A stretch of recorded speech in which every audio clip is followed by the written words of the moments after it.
Welcome to the Rob Call Bottom Up Show, sponsored by opednews.com, available on iTunes and Stitcher and Pacifica Radio Network and Progressive Radio Network. My guest for this show is Dara Horn. Now, I found Dara Horn because my daughter, who is the mother of two children, sent me an article that she had written for The Atlantic, the immense pressure on children to behave as tiny adults. And so I wrote to her, and I realized, though, that that's not where she's done hundreds of talks and interviews about. She's a very successful novelist, nonfiction writer, speaker. She received her PhD in comparative literature from Harvard University in 2006, studying Hebrew and Yiddish. In 2007, she was chosen by Granta magazine as one of the 20 best young American novelists, and her books, fiction and nonfiction, have received many, many awards, and some of her novels have included Eternal Life, A Guide for the Perplexed, All Other Nights, and In the Image. And her website is darahorn.com, darahorn.com. So welcome to the show. Thanks so much for having me. Oh, it's great. So you have 4 kids, and you wrote this article where you said, when I reread a beloved series of books from my childhood, I saw all too clearly how society limits kids' creativity and originality. And you were talking about Mrs. Piggle Wiggle by Melody Foxglove. Oh, no, well, she's a character. Betty McDonald is the Betty McDonald. Okay. Yes. So tell me about this whole process. Can you talk about that? Sure. Well, in the piece I was in The Atlantic, I was writing about my jumping off point for what I talked about in that piece was this series of kids' books from the 1950s. There were books called Mrs. Piggle Wiggle. The author's Betty McDonald, and these were novels for children that were basically about this woman, Mrs. Piggle Wiggle, who's this, as I described her, the unlicensed psychopharmacologist for her neighborhood's baby boomer kids. She has a chest of magic cures for children's problems. So, the parents would come to her and say, oh, my daughter's crying too much. What can you do? And then she would give them this potion, that would make the daughter cry so much that every time she cries, she nearly drowns. And then, of course, the child learns not to cry so much. And there, many of these cures. Each chapter is another one of these cures for, being a tattletale or, refusing to clean up your room or whatever child's problem is in each chapter. Sounds very innocuous, right? And I was reading, so I had read these as a child. My mother, I guess, had read them when she was a child and passed them to me. And I found them fascinating. And the reason I was so interested in them was because they implied that they implied that, that as a child, you're looking at this like network of adults that's like monitoring your every move. Like it's like these adults are all conspiring and doing these things because these kids would be taking these medications and wouldn't know what it was. And then suddenly they would be like drowning in their own tears. So, this was fascinating to me as a child. And you also cite the Willy Wonka and the Chocolate Factory as another example too. Yes. Well, that's another example of a series of books that read really differently when you're an adult than when you're a child. So the Willy Wonka, Charlie and the Chocolate Factory, that was a book I remember enjoying as a child.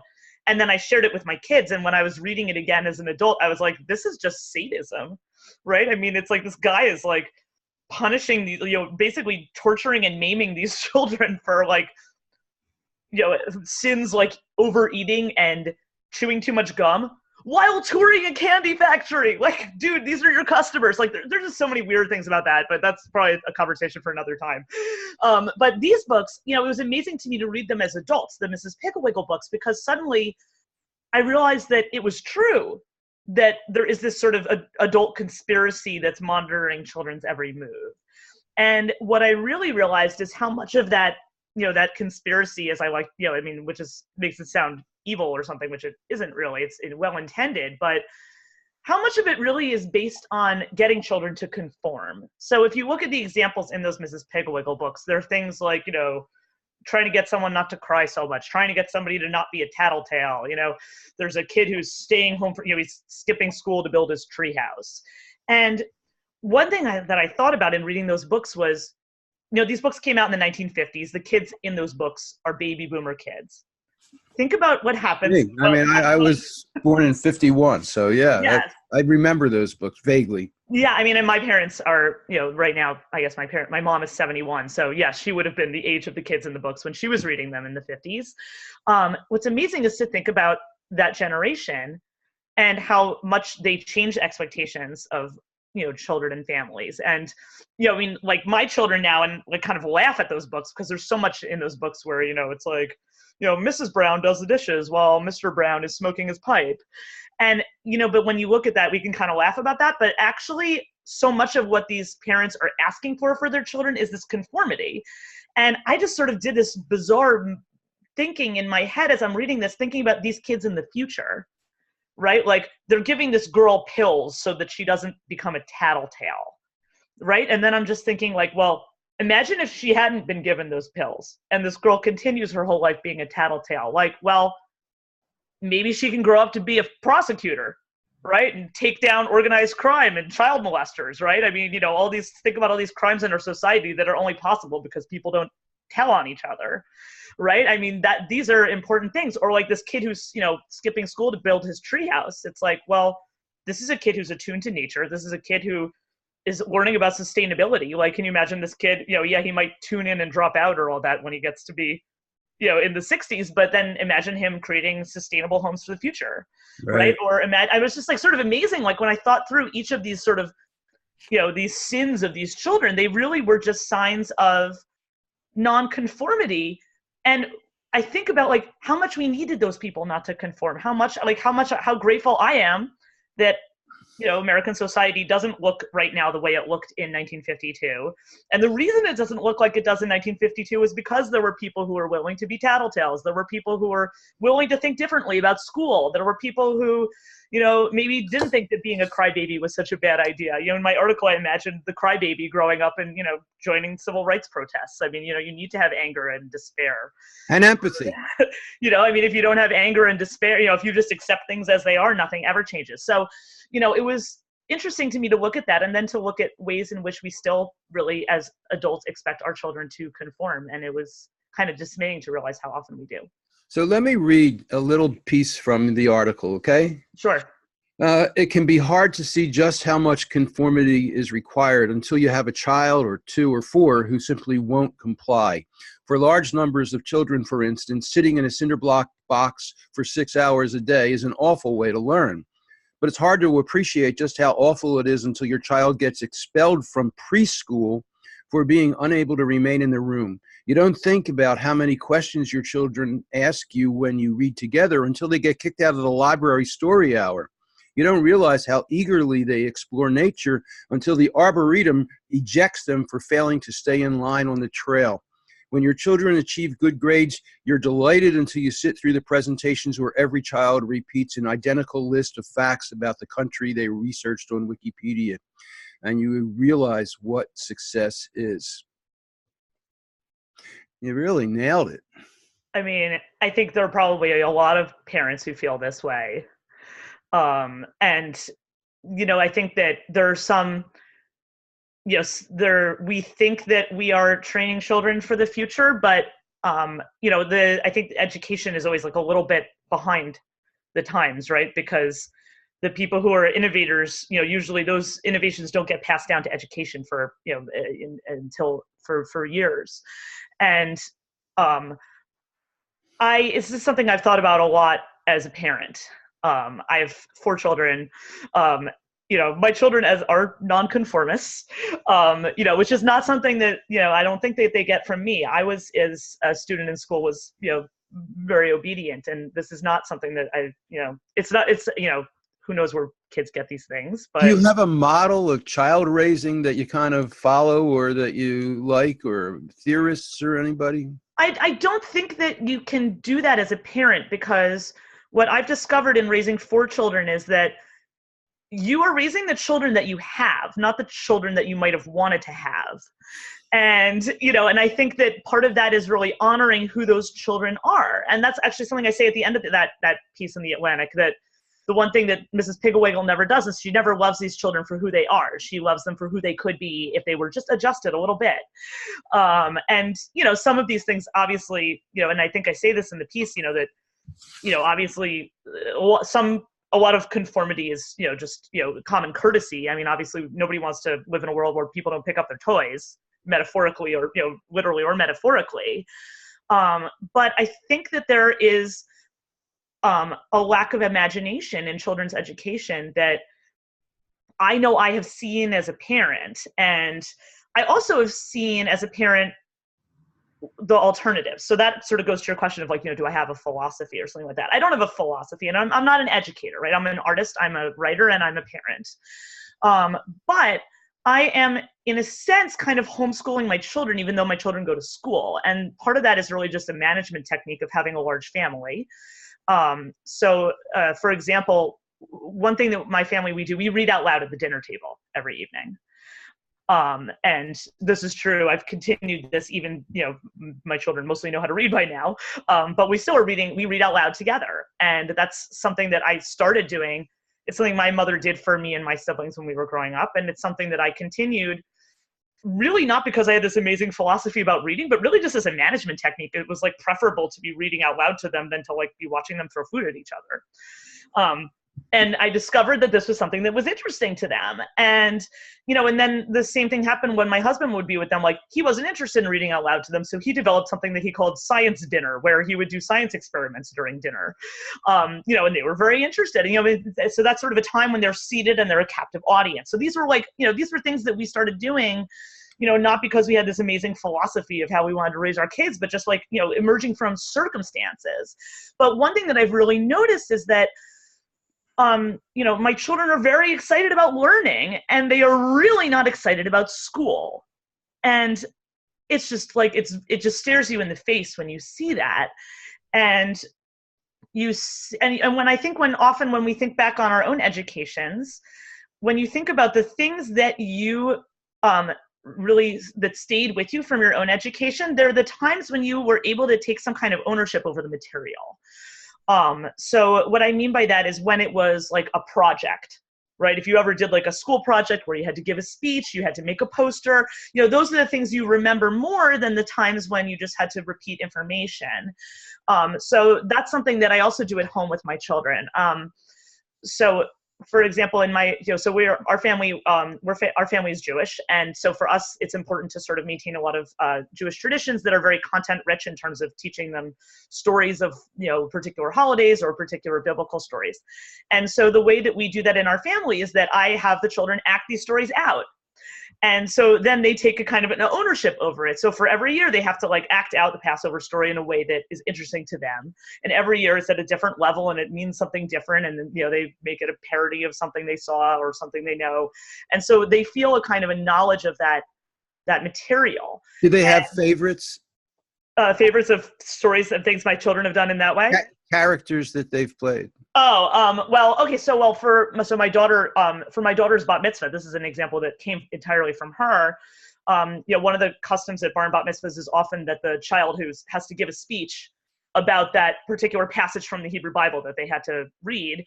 And my daughter's was about the patriarch Abraham. And I remember I had told her, you know, you're going to have to write this speech. And she was like, oh, it's so boring. Why do I have to do this? This is so boring. And I was like, well, why don't you make it interesting for yourself?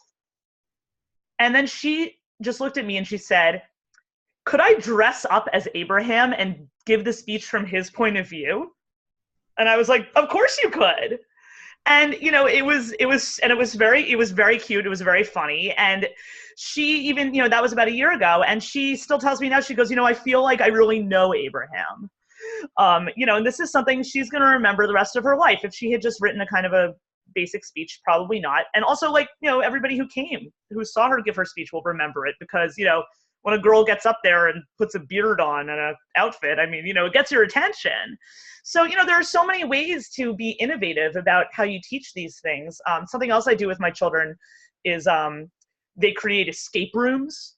You know, so, you know, these kind of, I don't know, how many of your listeners know about this. This is like sort of a fad now where there's these businesses that do this where, it's like escape the room and you have to like solve these puzzles to get out of a room. And so my children have done that to present this, material. So that's, those have been fun and it's interesting. And then, when you do those kinds of project-based learning, I think it stays with people. And bringing that creativity in, it really stays with people. And I think, unfortunately, this is something there isn't a lot of room for in the public school system. And I mean, like I said, I'm not an educator, so I don't know sort of all the technicalities of how, the best ways to kind of include that. But what I see is that I have 4 children who are very excited and enthusiastic learners who really hate school. Well, and I want to read a little bit more. And they my children go to a terrific public school. I mean, I can only imagine for kids who go to public schools with fewer resources or less talented teachers. I mean, I don't think it's not because the kids' teachers are terrible. It's because there's just not a lot of imagination in the curriculum. I want to read a little bit more from what you wrote in that article. Sure.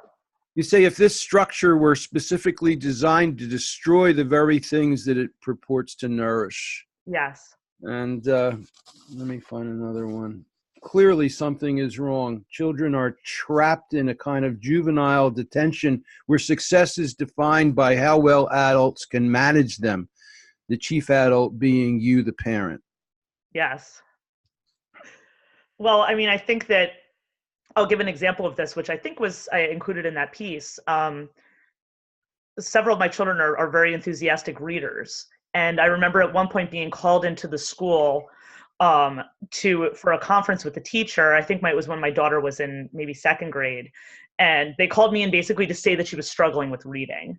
And I just was absolutely baffled by this because my daughter happens to be someone who was like reading chapter books like in kindergarten. I mean, and I cannot take credit for this because I have other children who did not do this. This is not me. This is something, she has a gift for reading.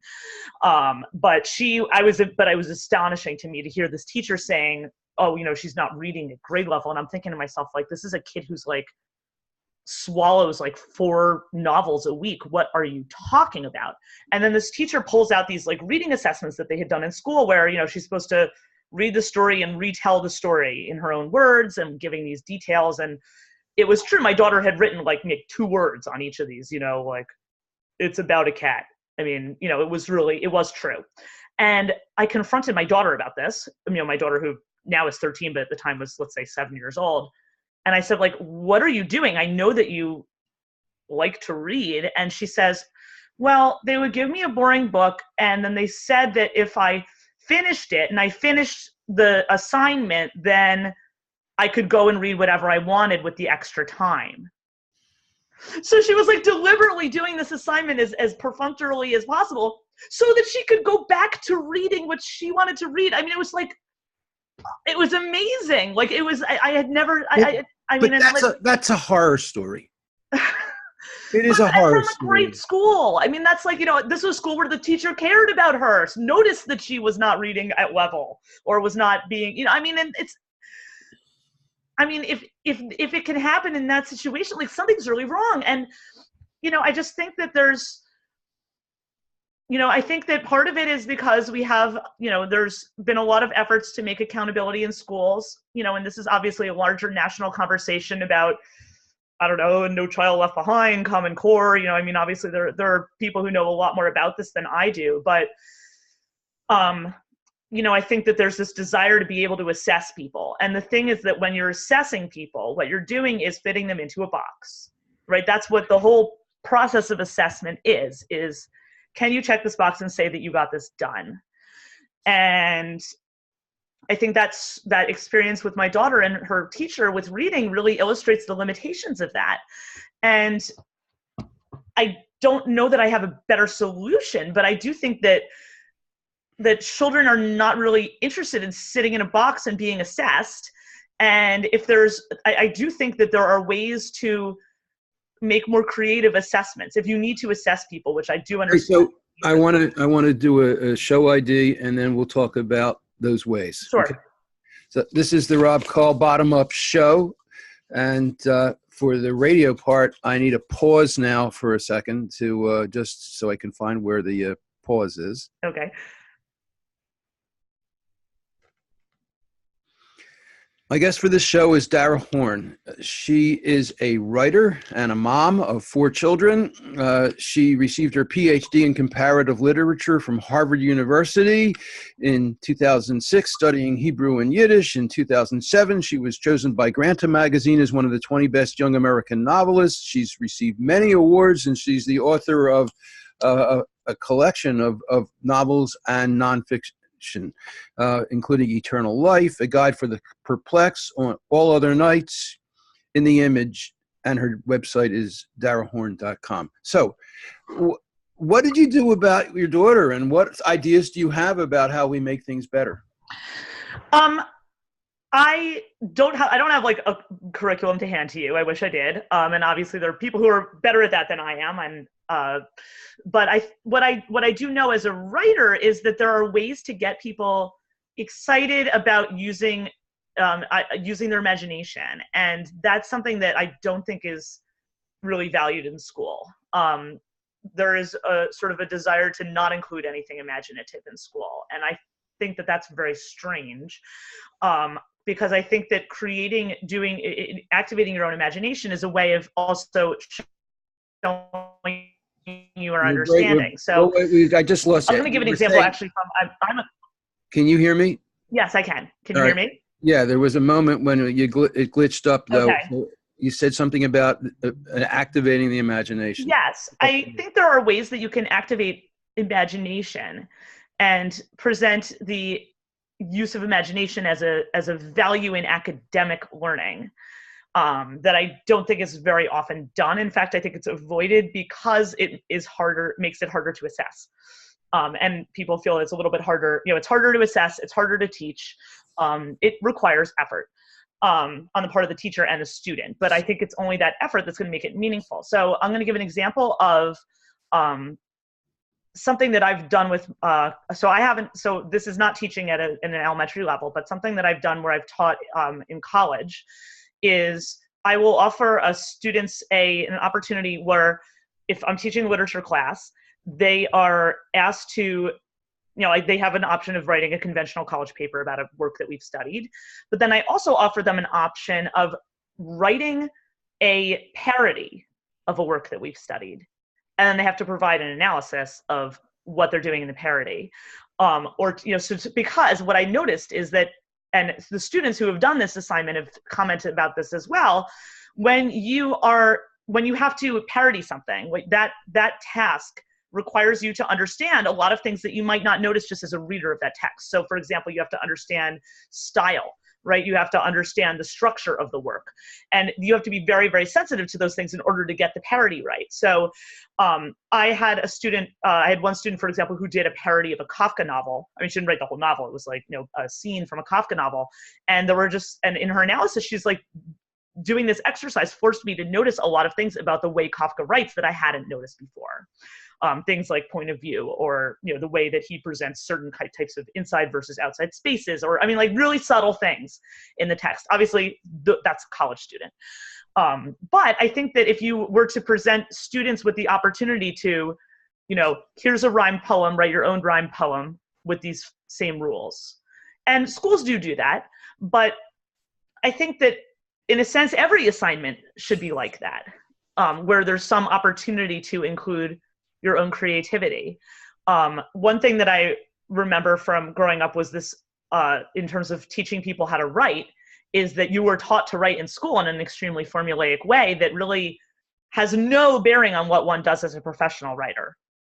So for example, all of my children are being taught this still, and I know I was taught this at school, this genre called the 5-paragraph essay, right? Where your first paragraph introduces the idea. Your last sentence of the paragraph is your thesis statement. And then you have 3 paragraphs of examples. And then you have a final paragraph that's a conclusion where you repeat what you said at the beginning. I mean, as a professional writer, I'm never going to write this way, right? This is only useful for exams. And it is possible to teach people other ways of writing. I have been in writing workshops where you are taught to write in other ways. And, you know, I mean, I think that if you teach students, okay, this is the way you have to write for an exam, that's fine, but that's the only thing people are being taught now in terms of how to write. And the other thing I notice about schools is that there's, and certainly in my children's school, there's an enormous emphasis on what they now call STEM, right? Which is science, technology, engineering, and math, and a great devaluing of humanities. And to me, this is not just upsetting because, you know, I'm a writer and a literary scholar, but also I think very short-sighted, because I recall reading an article in the Wall Street Journal about a month or two ago about artificial intelligence, and sort of this was someone who was addressing this larger question of, you know, which is something that like comes up every 10 years, which is like, what are we going to do with all the people who are unemployed by robots? And basically saying of how many of the jobs of the future will be taken by robots. You know, I mean, it's hard to take this too seriously because people have been having this conversation since, you know, the Industrial Revolution. But one of the points that was made in that article that I thought, you know, really probably deserves a little more attention is that the jobs that will remain after robots take over the technical jobs are jobs that require creativity and compassion. You know, it's interesting because, you know, your newest book, Eternal Life, is about a mother who's lived thousands of years. Yes. And I know you spoke at someplace talking about the rich people's interests in becoming immortal. And there was actually a conference put together by a dot-com millionaire from Russia about how to do it, with a target of 2044 as the time when the first people will basically be uploaded into technology so that they will live forever because they will have replaceable parts. And he put, I did an interview with him like this one, but not on video. And then he had a conference where he had people like Ray Kurzweil, who is really into that. Yes. And he had a bunch of spiritual people there too. But I just, it's so scary, that idea that where I think that technology people would inevitably fail was they would keep people's hearts out of it.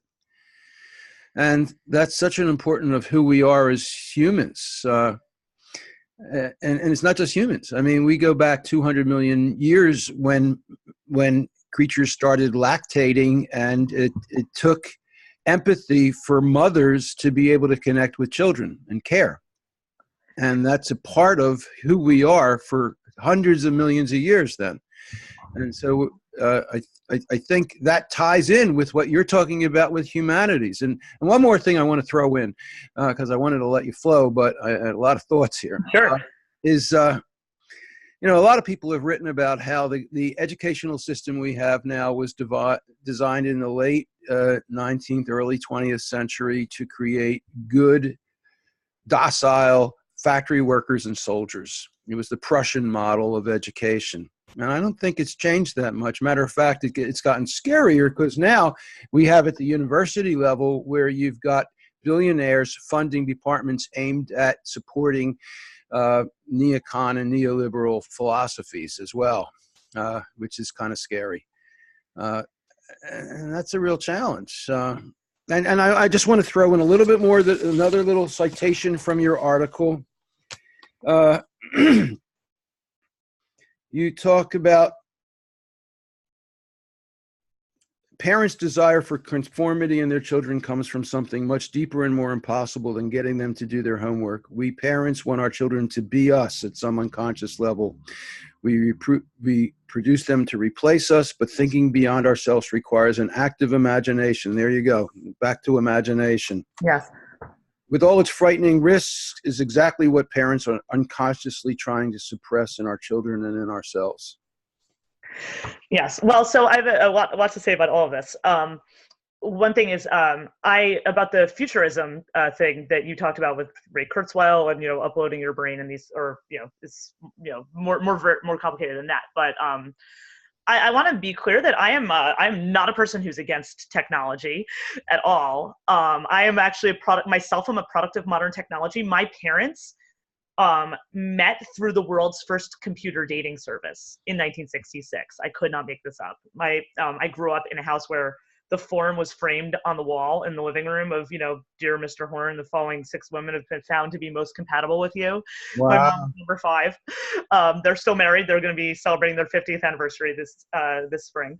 So, I think that I am not, and that's exactly the kind of thing where you talked about, oh, it's going to weave out our hearts. It's like, well, didn't weave out their hearts somehow. They were matched by a loving computer in 1966. And that computer was designed to develop missile systems. The computer that was used for it was IBM 7090. This was like a $3 million machine that took up a whole room, and was used to do it was designed to speed the design of I think it was rockets, and this was like a Cold War technology machine. And it ended up speeding the design of me, So I'm not really against this. And the same with the sort of this life extension craze that you have with which you referred to with these Silicon Valley billionaires who are trying to get themselves to live forever. I actually did a piece about that for the New York Times a few months ago.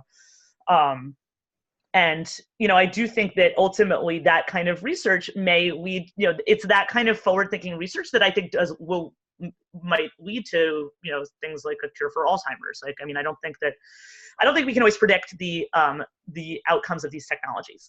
But to bring to your point about where the heart fits into this, I do think that, and you mentioned that that you're concerned about the weaving out of the heart from these ideas of constantly replacing your body parts and living forever in that way.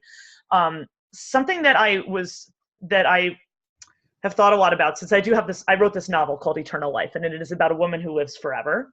And it's really about her relationships with her children, her many, many hundreds of children, all of whom, she outlives, which is of course every parent's nightmare. So you've really thought a lot about having relationships with children. I love that. Yes. Well, in one of your talks, you described how it's one of the most common ideas for a book is living forever, but nobody had ever done it with a mom before. Yeah, I think that, I don't know that nobody, but there's, if you think about, right, immortal, this is not an original idea to write about people living forever. This is a theme that goes back to the Epic of Gilgamesh.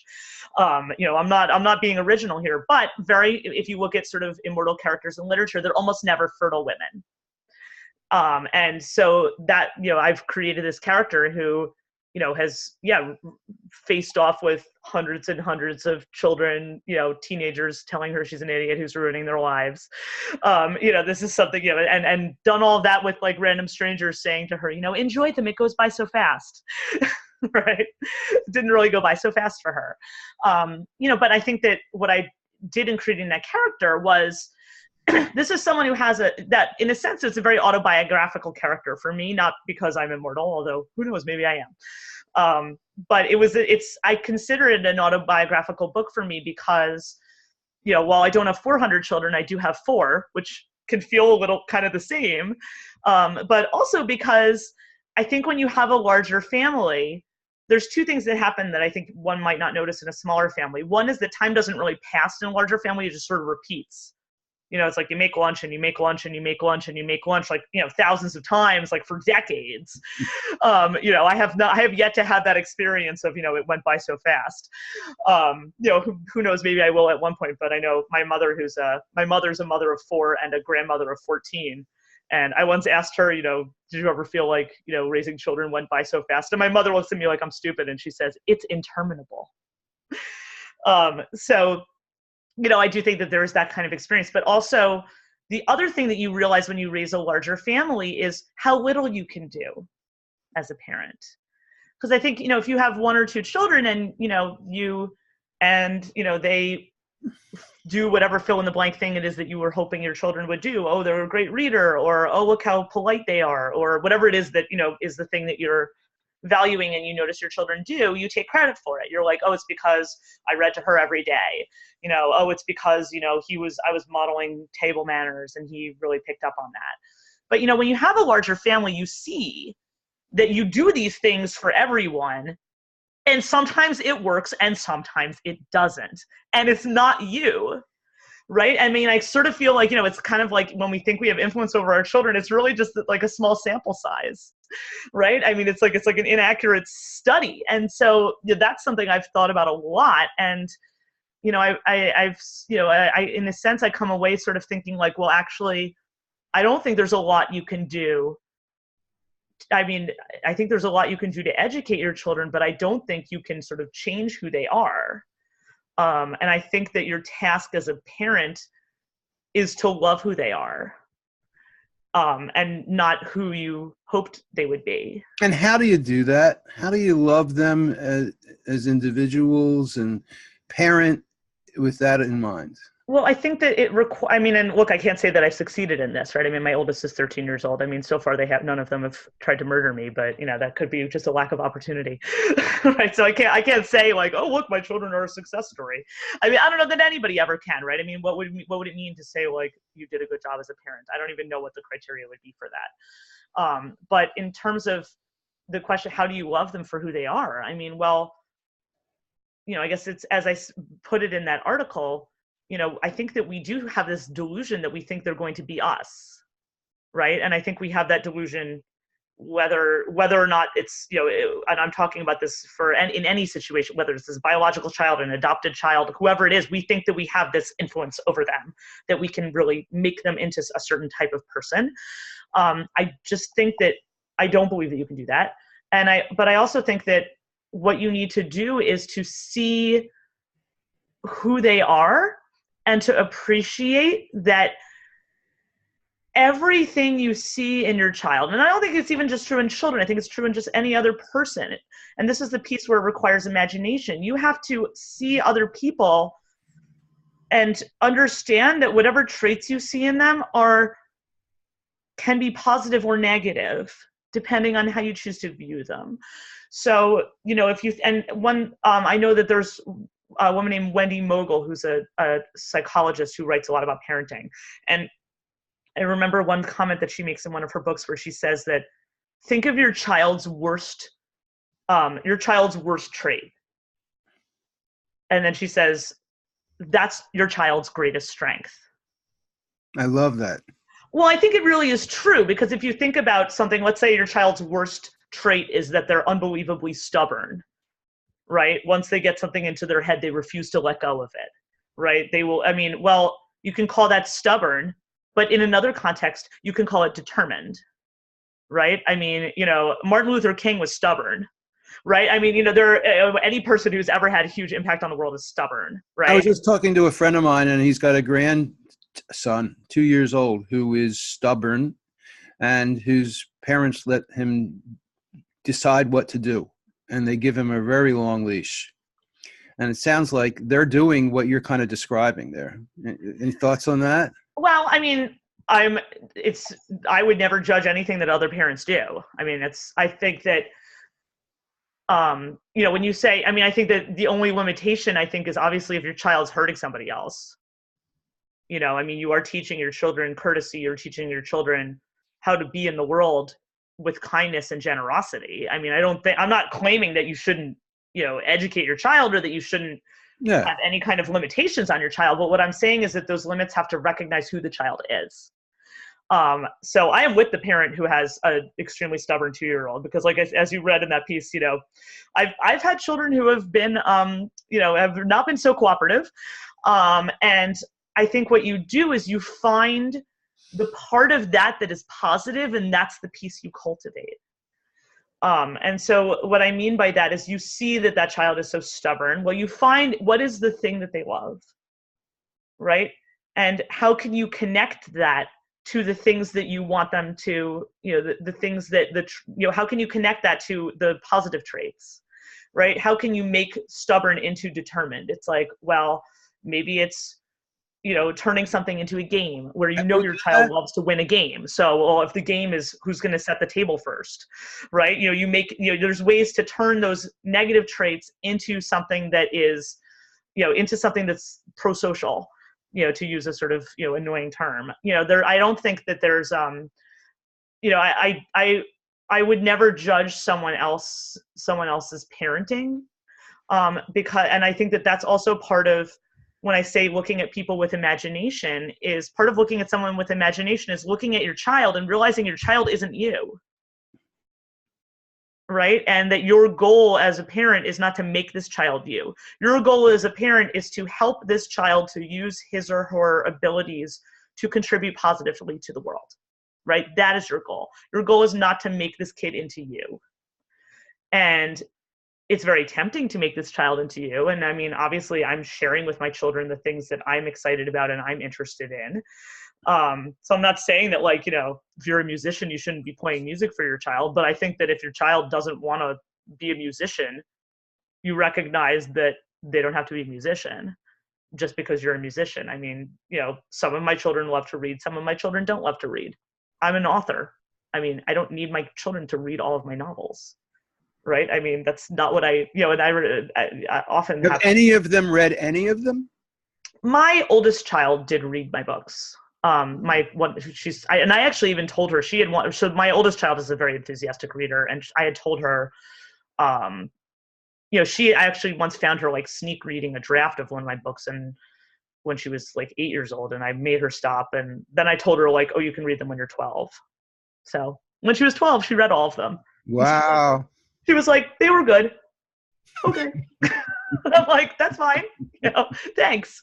Like, I don't need my children to be like my fans, right? I mean, that's right. Well, let's. I need to do another show ID, and then let's talk a little bit more about how you mentioned right before we went on the recording how your book Eternal Life kind of deals with some of the stuff in this article. So sure, let's do that, and then I want to talk a little bit about your being a writer. Sure. So this is the Rob Call Bottom Up Show, and really, I already said that for the YouTube, and this is just a pause, and then I'll do this.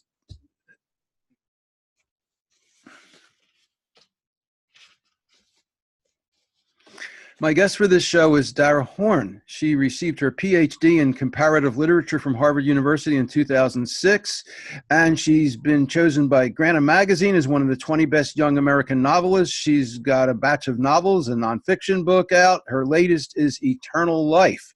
So, and we've been talking about how parents and schools can really kind of stifle kids, and you wrote an article about it in the Atlantic, and you told me right before we got on the recording about how Eternal Life, your latest book, kind of addresses this too. So how's that?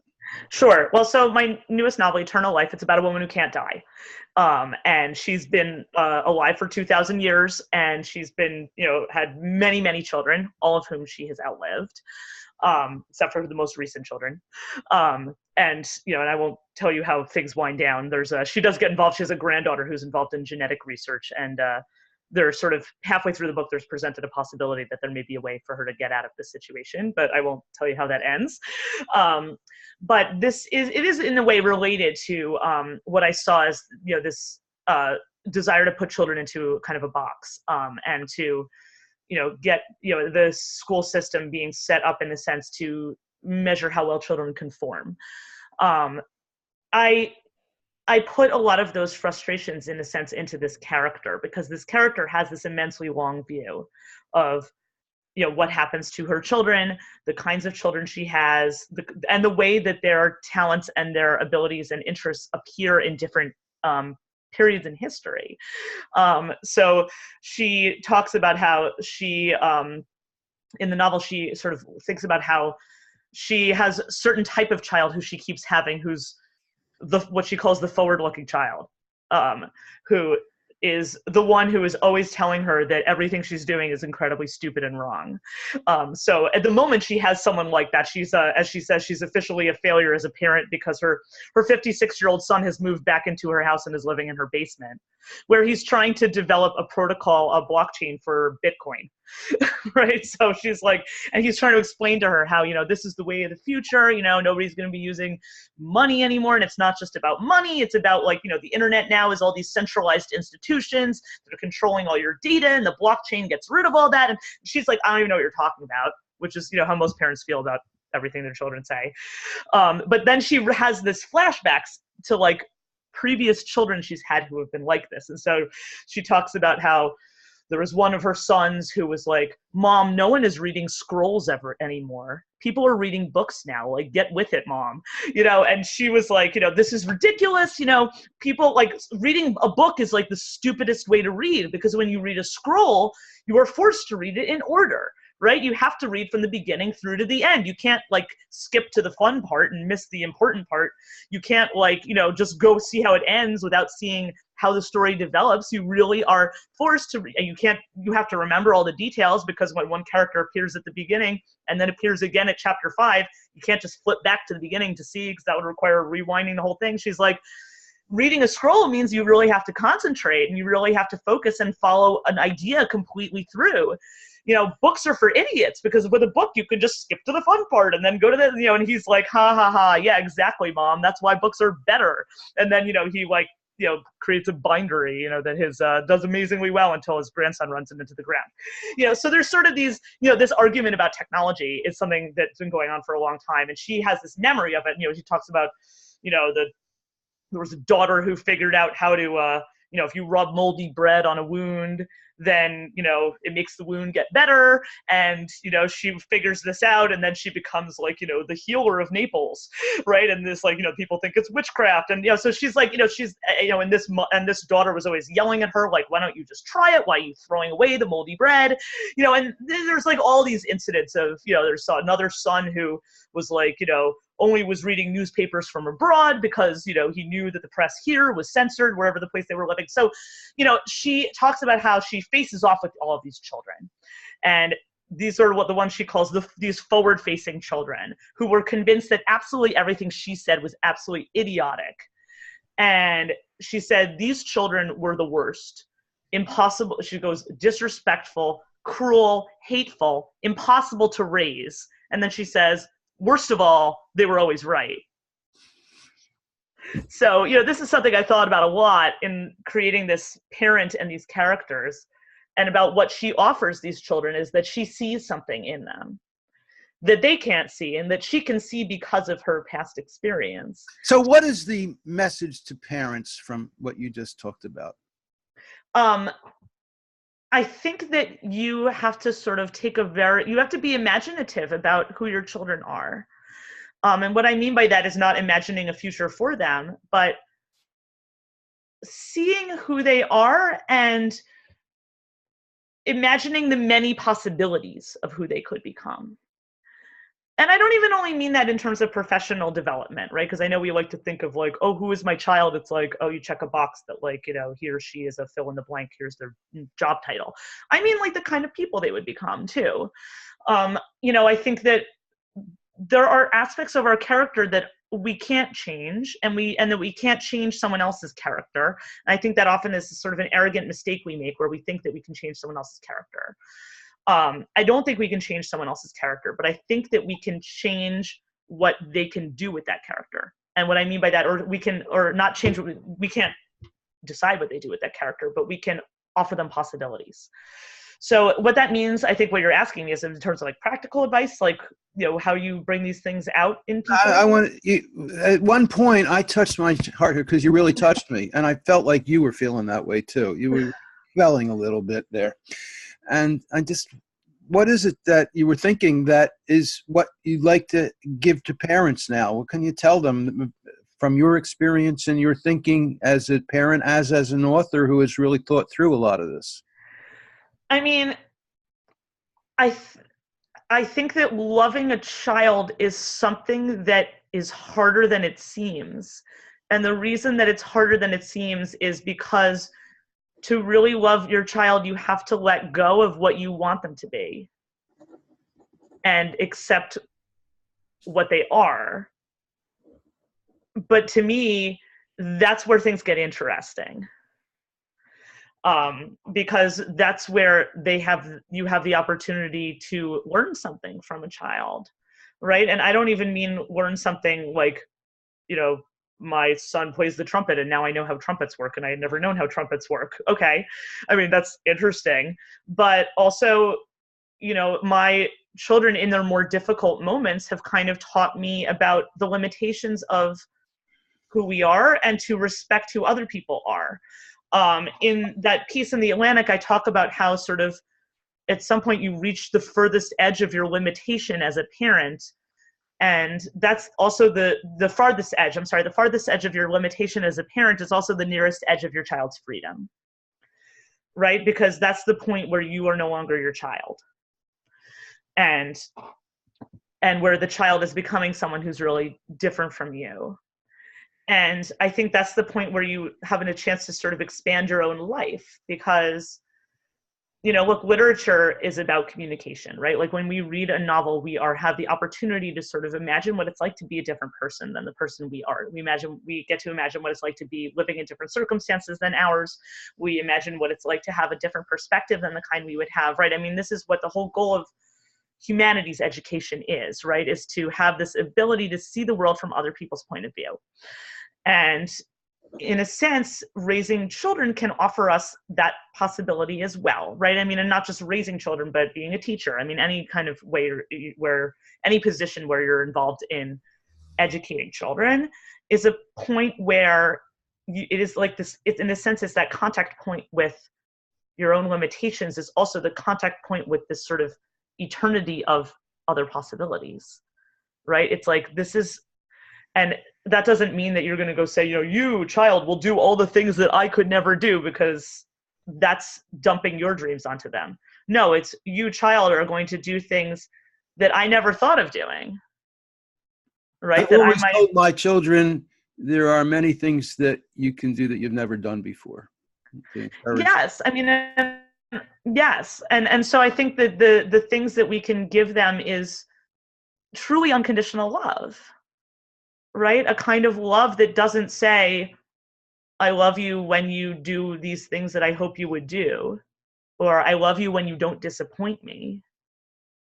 Right? But a kind of love that says, I love you no matter what, and that I am here to support you in your dreams, whatever those things are. I'm here to help you see what possibilities exist. So, this is something that I think about as a writer, right? Because I feel that my work as a writer is really I have this amazing opportunity to explore what it means to be another person in my novels. But I also have this amazing opportunity to sort of bridge the gap between two people. And that gap exists between parents and children too. So these are some of the things that I think about as a parent and as a writer, that I think are sort of parallel to what, people who are teachers and educators are thinking about as part of their work every day. And I just, I think that the limitations of our educational system are, as you say, that the educational system right now is kind of it isn't set up to cultivate imagination, right? It was set up to cultivate some kind of conformity. And I don't think that conformity by itself is bad. I think there are many children for whom this kind of system is not a bad way to transmit civilizational knowledge, right? I mean, it's for many children, that is probably the most efficient way. But I think that there's a lot of opportunity that we're missing when we look at the child who can't learn that way, and we think the problem was with the child rather than the problem is with us. It's interesting. You describe a system for transmitting civilizational knowledge. Yes. Which is an interesting phrase. I have to write it down. Well, isn't that what school is? I don't know. I mean, that should be what school is. I mean, that's the purpose of school. My go-to philosopher for education is Paulo Freire, who wrote the Pedagogy of the Oppressed. And he differentiated between education that is like a banking model that puts information into the brain and deposits it, versus a dialogical model where children learn how to engage in conversation, which is what you're talking about with imagination. Yes. And I've got a book coming out next spring where I explore some of the blowbacks of the creation of civilization. And I think that, a lot of the people I interview who are activists talk about structural problems with our culture. So I think that's, so when you say what you said about, okay, that, this system works for some people, I think, well, it works for people who become authoritarians, who are comfortable being told what to do by authoritarian figures. So I'm a little more critical of it. Well, obviously you and I have a different perspective. And that's part of what this conversation is, right? We both have been taught that there's a value to listening to different ideas. Yeah, almost everything you said, I've really loved. Yeah. So there's that's, part of the conversation. I mean, I think that, civilization is huge. It encompasses a lot of different ideas, of course. and a lot of different models for how society can be structured and how societies can evolve. I don't think any of us are advocating going back to, what John Locke called the state of nature, nasty, brutish, and short, and, whoever has the biggest club wins. But I think that I do see it as, I don't necessarily see it as, I don't necessarily think that there's a bad thing about dumping knowledge into somebody's head. I think that with technology, that becomes less important. And the reason and that's also, when I say technology, I mean it in a very broad sense. I was speaking before about, my main character's argument with her son, who felt that books versus scrolls. Yeah. There's a conversation that precedes that one in Socrates, one of Socrates' dialogues, Phaedrus. In Phaedrus, Socrates is going on about how there's this new technology that is destroying civilization because it's destroying human memory. And you know what that technology is? The written word. Writing, yeah. And he's like, now that we have writing, it's going to destroy our civilization because, who's going to memorize the epics of Homer anymore? Well, you know what? It turns out he was right. Nobody memorizes the epics of Homer anymore. And we also don't memorize our best friends' phone numbers anymore. So, I mean, there are ways in which technology does change the way we learn. My favorite book on that, by the way, is The Alphabet and the Goddess by Leonard Shlain, who explored just how writing changed our culture and the way our brains work. Yeah, well, I mean, I think there's no question that it changed. But I mean, as a writer, I'm not going to be, against that that particular development. But I think technology. I see technology as value neutral, and I see it as something that can be used for good or for ill. And I don't see it as, like I said, I'm a product of modern technology myself. But I think that, I don't see a bad thing about transmitting a civilizational inheritance from one generation to the other. I don't see that as a problem, and I do see that. I don't either. I think you need to look at the ingredients, though. Yeah, well, I think that's true, but that's always true, right? I mean, and I think that I do see that, like, the way American history is taught into my children is quite different from the way I learned it in school, and surely the way I learned it in school is quite different from the way my parents learned it in school. So, I mean, I do think that even when the content might be similar, but the way it's taught is certainly changed and evolved. I think that's, and those evolutions are also inevitable. And is it for the better? I mean, in a lot of ways, yes, I do. I mean, I think, like, the way that they learn about Native American history, for example, or, just the way they're taught about, the history of the country is, it's just a really different perspective, obviously, than what kids were taught, in Mrs. Piggle Wiggle times in 1955, right? And I don't think that many of us would want to go back to the model in 1955. So I think that, it's not true. I do think that what they're teaching in schools has definitely changed. And I do see changes in my children's school it's very unusual. My children go to physically the same school that I went to. I'm like very strange. I live like this 19th century life where, like, I live in the same town where I grew up, and my daughter even had the same kindergarten teacher as me. Like, it's very strange. So I really see exactly how the school evolved in a very concrete way, and some of even the same teachers. And I do see them trying to be more collaborative. Like, they used to have the desks set up in rows, all facing the front, which was that sort of top-down model where, the teachers talking at you.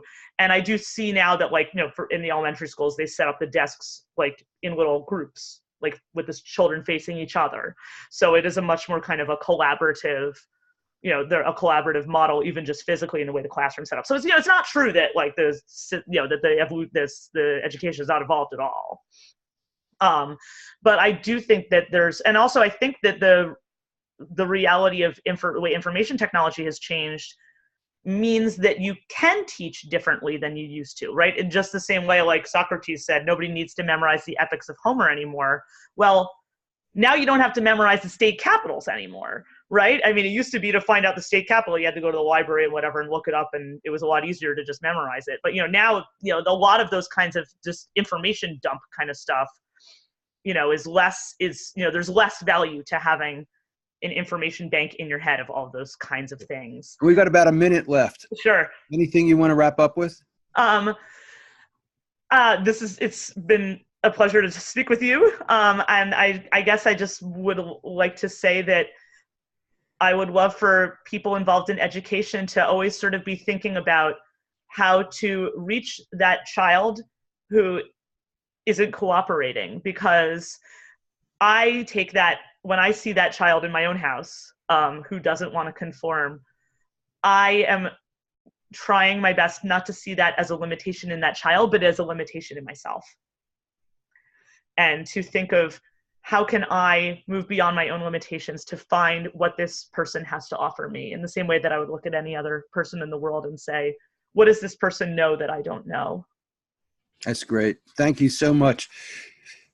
Thank you. It's been a pleasure. You've been listening to The Rob Call Show. My guest has been Dara Horn. She's an author. She's an award-winning author. Her website is darahorn.com. Thanks so much. Thank you. This is